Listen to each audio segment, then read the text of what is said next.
தமிழக மக்களுக்கும் இது ஒரு மகிழ்ச்சியான தருணம். ஏன்னா இன்னைக்கு ஒரு 70 ஆண்டுகளுக்கு பிறகு தமிழகத்துல ஒரு மிகப்பெரிய மாற்றம். இந்த மாதிரியான சூழ்நிலை இதுவரை தமிழகத்தில் இருந்தது. எப்படின்னா ஒரு கட்சி ஆரம்பிக்கப்பட்டு 2 ஆண்டுகள்ல ஒட்டுமொத்த தமிழகத்தில் இருக்கிற கடைக்கோடி கிராமத்தில் இருக்கிற ஒரு கடைசி வீடு வரைக்கும் இன்று எங்களுடைய தலைவர் சென்றடைந்திருக்கிறார். எங்கள் தலைவர் இந்த 2026 தேர்தலில் முதல்வராக வர வேண்டும் என்று கடைக்கோடி இருக்கிற கடைசி மக்கள் வரை அனைவரும் ஆசைப்படுகிறார்கள். இது மக்களுக்கான அரசாக இருக்கும் என்று நம்புகிறார்கள்.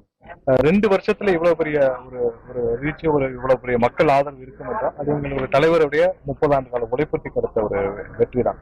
இதற்கு முதல் தேர்தலாக எங்களுடைய தமிழகம் வெற்றி கழகம் ஆரம்பிக்கப்பட்டு முதல் தேர்தலாக வர 2026 சட்டமன்ற தேர்தல் எதிர்கொள்ள போகிறோம்.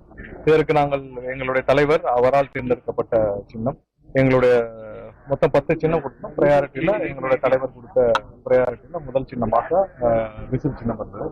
கண்டிப்பாக எங்களுடைய தலைவரின் ஆசைப்படி தமிழக மக்களின் ஒட்டுமொத்த எதிர்பார்ப்பும் ஒட்டுமொத்த ஆசையும் எங்களுடைய தலைவர் இன்று முதல்வராக வர வேண்டும். அதற்கு முதல் படியாக இந்த சின்னம் வழங்கப்பட்டுள்ளது.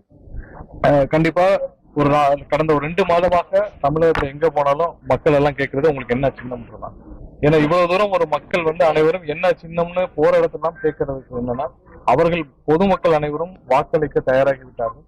எங்களுக்கான என்ன சின்னம் என்பதை பொதுமக்கள் தினமும் எதிர்பார்த்து காத்துக் கொண்டிருந்தார்கள். அவர்களின் ஒட்டுமொத்த எதிர்பார்ப்பும் இன்று ஆசையும் இன்று பூர்த்தியாகப்பட்டது.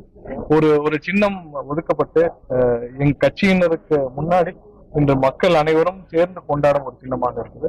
கண்டிப்பா 2026 தேர்தலில் வெற்றி சின்னமாக இந்த விசில் சின்னம் இருக்கும் என்பதில் எந்த மாற்று கருத்தும் இல்லை. 2026 எங்களுடைய தலைவர் முதல்வராக அமர வைக்கும் இந்த சின்னம் தமிழக மக்களின் ஒட்டுமொத்த மக்களின் வெற்றி சின்னமாக இருக்கும் என்பதில் எந்த மாற்று கருத்தும். தமிழ்நாட்டை